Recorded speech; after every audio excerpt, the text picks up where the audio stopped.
Assalamualaikum warahmatullahi wabarakatuh. Perkenalkan kami dari kelompok 5 yaitu Ayu Soleha, Wildani Putri dan saya sendiri Al-Muhadi akan menyampaikan hasil diskusi kami tentang model bisnis di era pandemi. Materi ini akan disampaikan oleh saudari-saudari saya yaitu Ayu Soleha dan Wildani Putri. Kepada saudari dipersilahkan. Bismillahirrahmanirrahim. Baiklah, saya Ayu Soleha. Saya akan menyampaikan slide yang selanjutnya. Sebelumnya, saya ingin meminta maaf kepada Bapak dan Ibu dosen dan juga teman-teman semuanya. Di mana pada rekaman ini adanya ketidaknyamanan karena suara-suara berisik yang mengganggu. Alasannya karena rumah saya yang terletak tepat di pinggir pasar. Baiklah, kita lanjut saja pembahasannya. E-commerce atau electronic commerce. E-commerce adalah penggunaan jaringan komunikasi dan komputer untuk melaksanakan proses bisnis menggunakan brosur web. E-commerce itu sendiri memiliki beberapa ruang lingkup. Ruang lingkup itu diantaranya adalah business to business atau B2B. Jenis bisnis di mana sebuah perusahaan menawarkan produk atau jasa kepada perusahaan lainnya. Contohnya, sebuah perusahaan yang membeli perlengkapan kantor dari seorang produsen.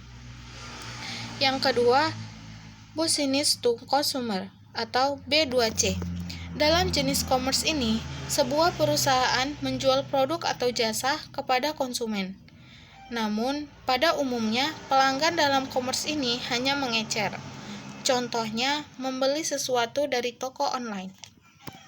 Yang ketiga, itu ada consumer to consumer. Pernah nggak sih teman-teman itu menjual barang bekas ke orang lain yang membutuhkannya melalui internet? Nah, aktivitas ini sudah termasuk dalam jenis e-commerce. Dengan kata lain, C2C adalah transaksi online antara dua individu. Selain B2B, B2C, dan C2C, ada lagi yang termasuk ruang lingkup e-commerce, yaitu consumer to business atau C2B. Commerce ini merupakan kebalikan dari B2C. E-commerce yang satu ini merupakan skenario seorang konsumer yang menawarkan dan menjualkan produk atau jasa kepada sebuah perusahaan. Yang selanjutnya itu ada business to public administration atau B2A. Model bisnis yang sama dengan B2B. Namun, pelakunya adalah si pembisnis dan lembaga pemerintah. Contohnya, membuat website untuk sistem administration. Yang terakhir itu ada consumer to public administration. Jenis e-commerce ini berjalan seperti C2B. Namun, transaksinya hanya dilakukan oleh individu dan lembaga pemerintah. E-commerce dalam bentuk ini jarang ditemukan di Indonesia. Jenis transaksi yang terjadi biasanya dalam bentuk jasa. Demikian presentasi pada slide ini. Presentasi selanjutnya akan dilanjutkan oleh rekan saya Wildani Putri. Terima kasih, mohon maaf atas segala kekurangan. Baiklah, saya Wildani Putri. Saya akan menjelaskan materi selanjutnya dengan judul komponen penting dalam menjalankan bisnis. Ibarat ketika kita ingin membangun rumah, kita pasti membutuhkan material seperti pasir, batu bata, semen, dan sebagainya agar rumah itu dapat berdiri kokoh, bukan? Begitu juga dengan bisnis. Untuk menjalankan bisnis, kita juga harus memenuhi komponen atau material agar bisnis itu dapat sukses di masa depan. Apa saja komponen-komponennya? Mari kita kupas satu persatu. Yang pertama, value proposition. Hal pertama yang harus kita perhatikan adalah value proposition atau manfaat apa yang akan diterima konsumen dari bisnis yang ingin kita jalankan ini. Ini adalah hal yang penting. Percuma saja jika kita membuat suatu bisnis yang saat itu tidak diperlukan oleh konsumen.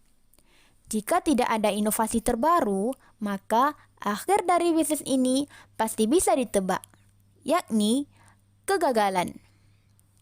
Selanjutnya yang kedua, customer segmentation. Hal yang harus diperhatikan selanjutnya adalah customer segmentation atau target pasar.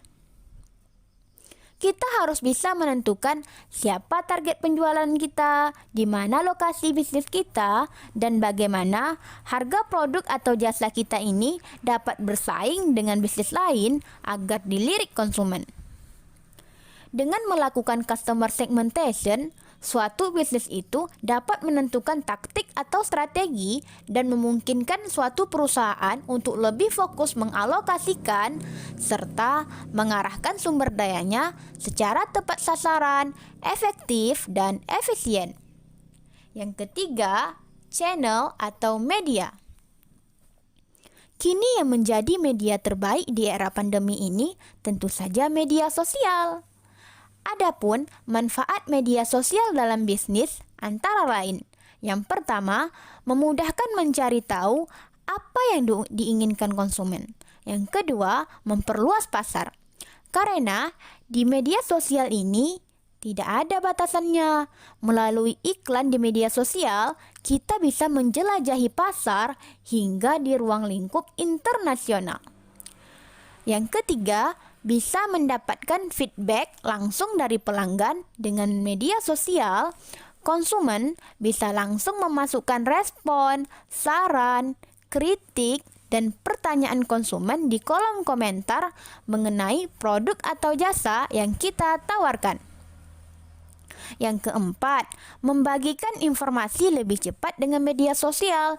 Dan yang terakhir tentu saja menghemat biaya promosi. Selanjutnya yang keempat, customer relationship atau hubungan antara penjual dan konsumen. Hubungan yang baik antara penjual dan konsumen itu sangatlah penting. Penjual hendaknya melayani konsumen dengan ramah, sebagaimana ada pepatah yang mengatakan bahwa pembeli adalah raja. Selanjutnya yang kelima, revenue stream atau sumber penghasilan. Sumber penghasilan atau pendapatan tentu saja hal yang sangat dinantikan. Ada beberapa sumber penghasilan, yakni sumber pendapatan dalam menjual produk dan jasa, sumber pendapatan dari iklan, sumber pendapatan dari endorse, dan sebagainya. Intinya, jangan sampai pendapatan kita lebih kecil daripada pengeluaran atau rugi. Ini adalah bukti gagalnya suatu bisnis. Selanjutnya yang keenam, key activities. Kegiatan bisnis atau key activities ini harus dilakukan dengan efektif dan efisien agar dapat memuaskan konsumen. Yang ketujuh, partnership atau rekan kerja. Kerjasama antar rekan kerja sangat dibutuhkan.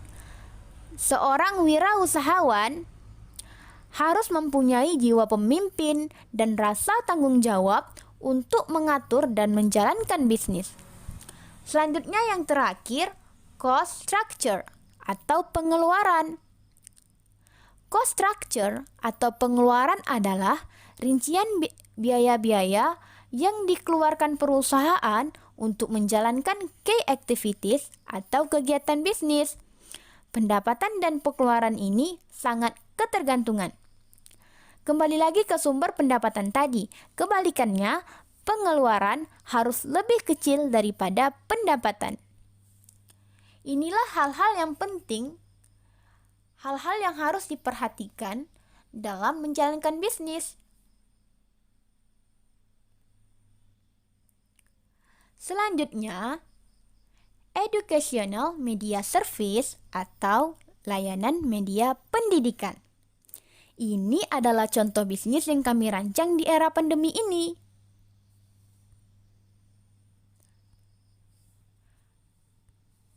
Apa produk yang kami tawarkan?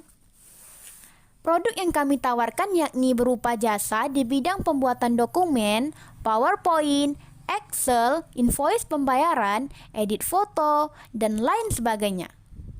Pembuatan dokumen PPT dan Excel ini pasti hal yang lumrah. Karena di pembelajaran daring ini, secara umum, tugas diberikan dalam bentuk PPT, dokumen, dan lain-lain. Selain itu, di bisnis ini juga tersedia edit foto yang saat ini sangat booming, yakni Polaroid. Selanjutnya, bagaimana dengan customer segmentation-nya?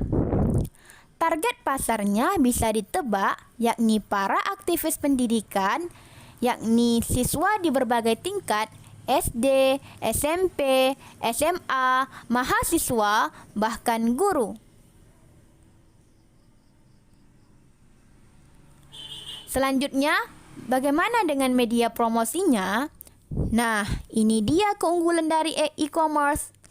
Ya, dengan menggunakan media sosial. Dengan media sosial, kita bisa memperluas pasar hingga ke pelosok-pelosok daerah yang memang kurang update tentang teknologi. Ini tentu saja peluang bisnis yang sangat bagus. Di media sosial, kita bisa membuat iklan di laman pribadi kita seperti Facebook, Instagram, Twitter, atau di laman organisasi atau grup di media sosial.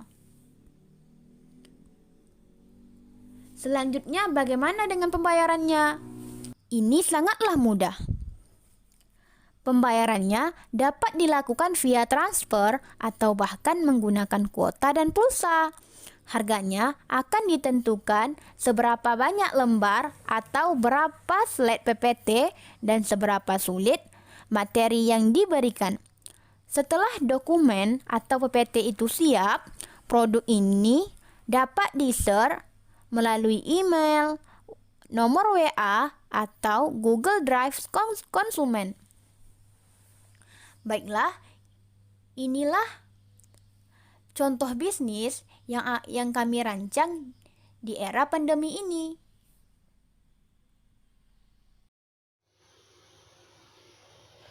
Mungkin hanya itu yang dapat kami sampaikan. Lebih dan kurangnya kami mohon maaf. Kemudian kesimpulan yang dapat diambil dari materi yang kami sampaikan ini adalah education media service ini sangat membantu bagi para guru dan para siswa dalam menyelesaikan tugasnya bagi yang kurang mampu dalam bidang teknologi seperti menggunakan laptop atau komputer. Cukup sekian. Assalamualaikum warahmatullahi wabarakatuh.